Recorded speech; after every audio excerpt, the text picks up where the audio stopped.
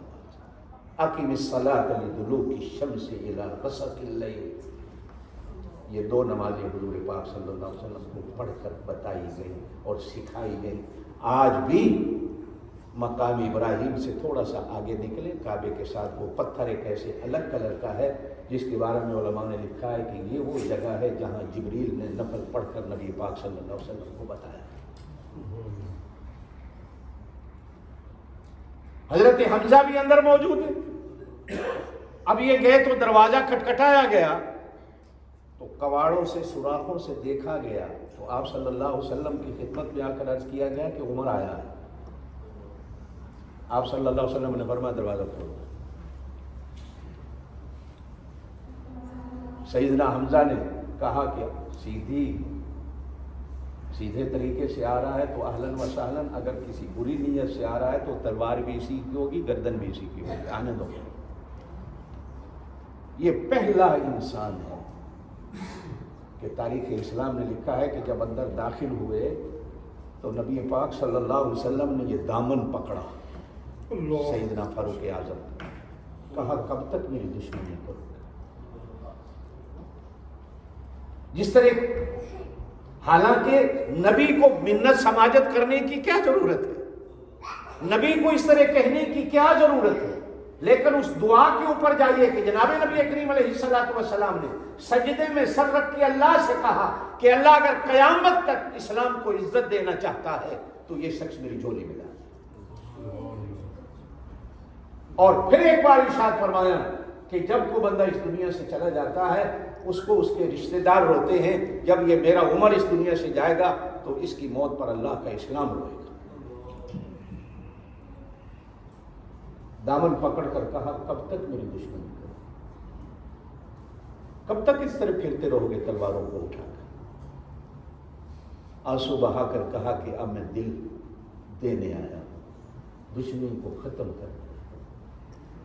آپ صلی اللہ علیہ وسلم نے کلمہ پڑھایا، کہو اشہد ان لا الہ الا اللہ۔ میرے دوستو یہ کلمہ ایسی برکت والا ہے، ایک بار سچے دل سے کو پڑھتا ہے تو 100 سال کا کفر مٹ جاتا ہے۔ ماضی کے سارے گناہوں کو اللہ پاک ملیا میٹ کر دیتا ہے، لیکن کبھی کبھی اس کے الٹ بھی ہو جاتا ہے کہ 100 سال کا مسلمان نفرت سے اس کلمے کو پڑھتا ہے تو 100 سال کی ساری عبادات حبام منصورہ مٹی بنا کے اڑا دی جائے۔ کبھی ایسا بھی دعا کیا کرو کہ اللہ خاتمہ ایمان، دعا کیا کرو اللہ ایمان کو ساتھ لے جانے کی توفیق دے۔ یہ ایمان اللہ کی بہت بڑی دولت ہے جو سارے پچھلے گناہوں کو مٹا دے۔ آپ صلی اللہ علیہ وسلم نے کلمہ پڑھایا، صحابہ کرام نے زور سے نعرہ تکبیر ایسے زور سے بلند کی، اللہ اکبر کا نعرہ، کہ کعبے میں بیٹھے ہوئے مشرکین مکہ بھی ہل گئے کہ آج ہوا کیا ہے، لیکن کسی کو کوئی پتہ نہیں ہوا کیا ہے۔ جوش میں آ کر صحابہ نعرہ مارتے، اتنے میں اس نفلی نماز کا وقت ہوتا ہے تو حضور پاک صلی اللہ علیہ وسلم نماز کی تیاری کرنے لگتے ہیں تو سیدنا فاروق اعظم پوچھتے ہیں رسول اللہ یہ کیا ہو رہا ہے؟ زور سے کہتے ہیں صلی اللہ علیہ وسلم یہ کیا ہو رہا ہے؟ ارشاد فرمایا کہ ہم نماز کی تیاری کر رہے ہیں۔ عرض کیا رسول اللہ صلی اللہ علیہ وسلم نماز کو کعبے میں ہوتی ہے؟ ارشاد فرمایا کعبے میں تیرے مکے کے سرداران ہمیں نماز کی اجازت نہیں، اس لیے ہم یہاں چھپ چھپ عرض کی میں بھی مسلمان ہو گیا پھر بھی چھپ چھپ کر پڑھی نہیں، آج تو کعبے کا بند دروازہ کھلے گا۔ 40واں نمبر ہے مسلمان ہونے میں، 39 پہلے ہیں۔ تاریخ میں آتا ہے کہ آپ صلی اللہ علیہ وسلم نے 20 صحابہ کی 2 ٹولیاں بنی، 2 جماعتیں بنی۔ ایک جماعت کا امیر سیدنا امیر حمزہ کو بنا، اور ایک جماعت کا امیر سیدنا فاروق اعظم کو بنایا۔ اگلی بات کہوں، ایمان تازہ ہوگا کہ جس جماعت کا سردار فاروق اعظم کو بنایا، آپ خود اس جماعت میں تشریف لائے۔ ایک بڑی عجیب بات ملتی ہے تاریخ میں، امتی اور جو ابھی امتی بنا، ابھی کلمہ پڑھا، نبوت کے ذہن پر، نبوت کی عقل پر، نبوت کی فکر پر دھڑا قربان جائے کہ نبی علیہ الصلوۃ والسلام نے کہاں تک سوچا ہوگا، کہاں تک دماغ گیا ہوگا، کہاں تک فکر گئی ہوگی کہ جناب نبی کریم علیہ الصلوۃ والسلام نے اس جماعت کا امیر سیدنا فاروق اعظم کو بنایا جس جماعت میں آپ خود تشریف فرما۔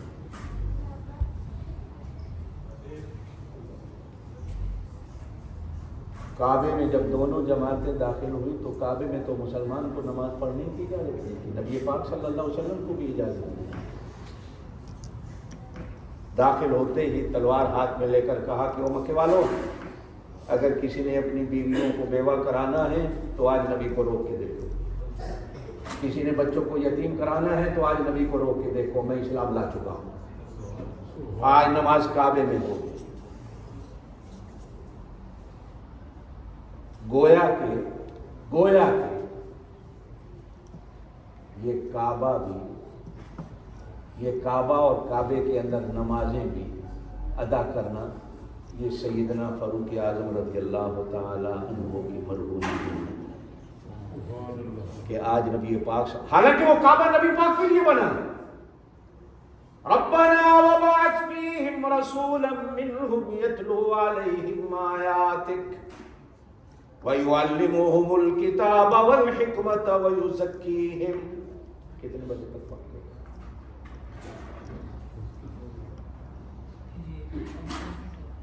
جی 5 منٹ اور ہیں، چلو۔ جب کعبہ بنا چکے ابراہیم علیہ الصلوۃ والسلام، اسماعیل علیہ الصلوۃ والسلام، تو اللہ پاک نے کہا ابراہیم میرا گھر بنایا ہے، مانگو مجھ سے کیا مانگو، مانگو مجھ سے کیا۔ پہلی دعا مانگی ربنا تقبل منا، یا اللہ اسے قبول کر۔ آپ بھی جتنے بیٹھے ہیں، جب کبھی اللہ پاک توفیق دے کسی مسجد کی خدمت کرنے کی تو دینے کے بعد دل میں دعا کر لیا کرو اللہ اسے قبول کر۔ پھر اگلی دعا مانگی ربنا وجعلنا مسلمین لک ومن ذریتنا امة مسلمة لک۔ دینے کے بعد غرور نہیں، تکبر نہیں، ریا نہیں، سنانا نہیں، دکھانا نہیں، اللہ یہ دے دیا، بنا دیا، قبول کر لے اور ساتھ اس کی خدمت کی توفیق بھی دے۔ ربنا وجعلنا مسلمین ومن ذریتنا، ہماری اولاد کو بھی مسلمان بنا،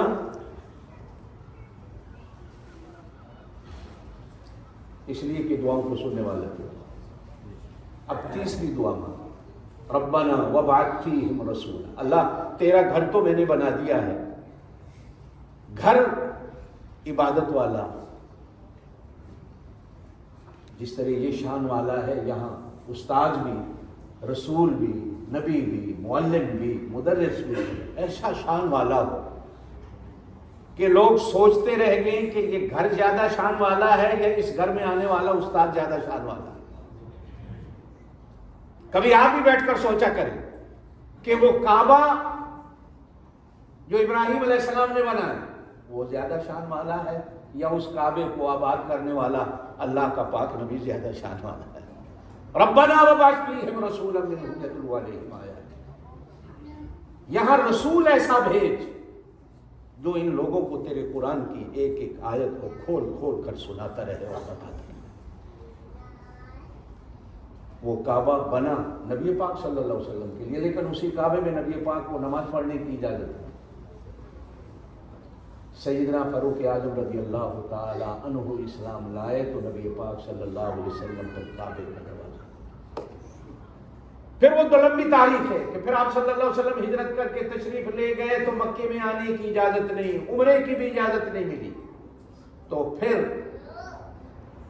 فتح مکہ ہوتی ہے، پھر آپ صلی اللہ علیہ وسلم فاتح بن کے مکے آتے ہیں، تو پھر اس وقت کا اللہ کے گھر کا دروازہ کھلا ہوا، پھر آج تک نہیں بلکہ قیامت تک کبھی اس امت کے لیے بند نہیں۔ نبی پاک صلی اللہ علیہ وسلم کے لیے سیدنا فاروق اعظم رضی اللہ تعالیٰ عنہ کے اسلام لانے سے اللہ پاک، نبی پاک صلی اللہ علیہ وسلم نے ارشاد فرمایا کہ جس دن فاروق اعظم نے کلمہ پڑھا، آسمان کا کوئی فرشتہ ایسا نہیں تھا جو خوشی نہیں ہوئی